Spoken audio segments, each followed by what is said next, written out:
সাম্য ও সমতায় দেশ গড়বে সমবায় প্রতিপাদ্যে মাগুরা শ্রীপুরে ৫৪তম জাতীয় সমবায় দিবস ২০২৫ পালিত। মাগুরা প্রতিনিধির পাঠানো ভিডিও চিত্রে দেখুন বিস্তারিত। বিভিন্ন কর্মসূচি পালনের মধ্য দিয়ে মাগুরা শ্রীপুরে জাতীয় সমবায় দিবস পালিত হয়েছে। দিবসটি উপলক্ষে শ্রীপুরে উপজেলা প্রশাসন, সমবায় বিভাগ ও সমবায় বৃন্দদের আয়োজনে শনিবার ১ নভেম্বর সকাল ১০টায় উপজেলা পরিষদ চত্বরে জাতীয় পতাকা উত্তোলন শেষে বর্ণাঢ্য র্যালি অনুষ্ঠিত হয়। বর্ণাঢ্য র্যালি উপজেলা পরিষদ চত্বর প্রদক্ষিণ শেষে উপজেলা পরিষদ মিলনায়তনে সাম্য ও সমতায় দেশ গড়বে সমবায় প্রতিপাদ্য শীর্ষক আলোচনা সভায় মিলিত হয়। আলোচনা সভায় উপজেলা সমবায় অফিসার শামীমা জামানের সভাপতিত্বে অনুষ্ঠানের প্রধান অতিথি হিসাবে বক্তব্য রাখেন শ্রীপুর উপজেলা নির্বাহী অফিসার রাখি ব্যানার্জি।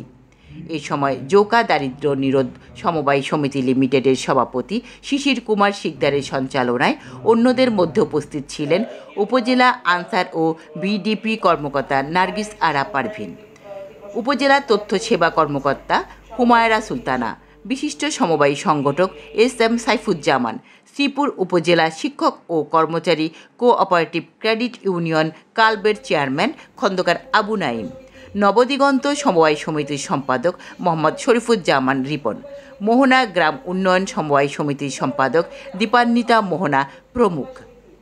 এছাড়াও অনুষ্ঠানে উপজেলার বিভিন্ন দফতরের সরকারি কর্মকর্তা, বীর মুক্তিযোদ্ধা, সাংবাদিক ও সমবায় সংগঠনের নেতৃবৃন্দগণ উপস্থিত ছিলেন।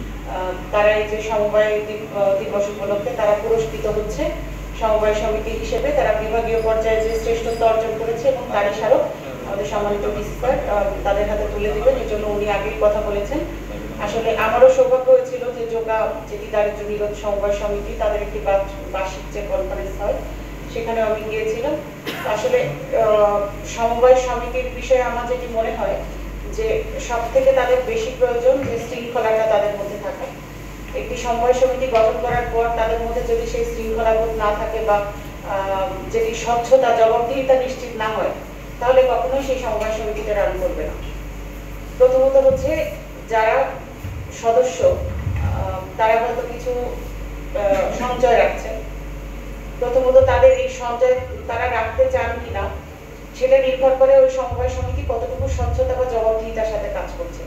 যখন তারা বুঝতে পারে যে না তাদের কার্যক্রমে স্বচ্ছতা আছে, তাদের কাছে হিসাব উপস্থাপন হচ্ছে, যেটি বলা হয়েছে যে জোকা কেন ভালো করেছে, তারা বলছেন যে তারা মাসিক একটি মিটিং করে থাকেন এবং এই মিটিংয়ে তারা আয় ব্যয়ের হিসাবটি উপস্থাপন করেন। তাদের বার্ষিক একটা মিটিং হয়, সেখানে তারা সম্পূর্ণ আয় ব্যয়ের হিসাবটি উপস্থাপন করছেন। এতটুকু স্বচ্ছতা নিশ্চিত হলে কিন্তু মানুষ উৎসাহিত হয়। আর এই স্বচ্ছতাটা যদি না থাকে তাহলে কিন্তু কেউ উৎসাহিত হবে না। তো আমাদের এই সমবায় সমিতিগুলোতে কিন্তু আপনারা যারা সমবায়ী তারাই কিন্তু কাজ করছেন, তারাই এর হিসাব নিকাশ রাখছেন এবং এটি আপনারাই যদি কারো ঋণ প্রয়োজন হয় তখন কিন্তু আপনারাই সেই ঋণটি দিচ্ছেন, আপনারাই সেই ঋণটি কালেকশন করছেন। এখানে আরেকটি বিষয় যে ঋণ দেওয়ার পরে সেই সমবায়ী যদি সঠিকভাবে ঋণটি পরিশোধ না করেন তাহলেও কিন্তু এই সমবায় সমিতি সঠিকভাবে পরিচালিত হবে না, কারণ আপনাদের সঞ্চয়ের অর্থ থেকেই কিন্তু আপনাদেরকে ঋণ দেওয়া হচ্ছে। এখানে কিন্তু বাড়তি কোনো ইনভেস্টমেন্ট নেই, যেটি আমাদের জোকার সাইফুজ্জামান সাহেব বলে গিয়েছেন।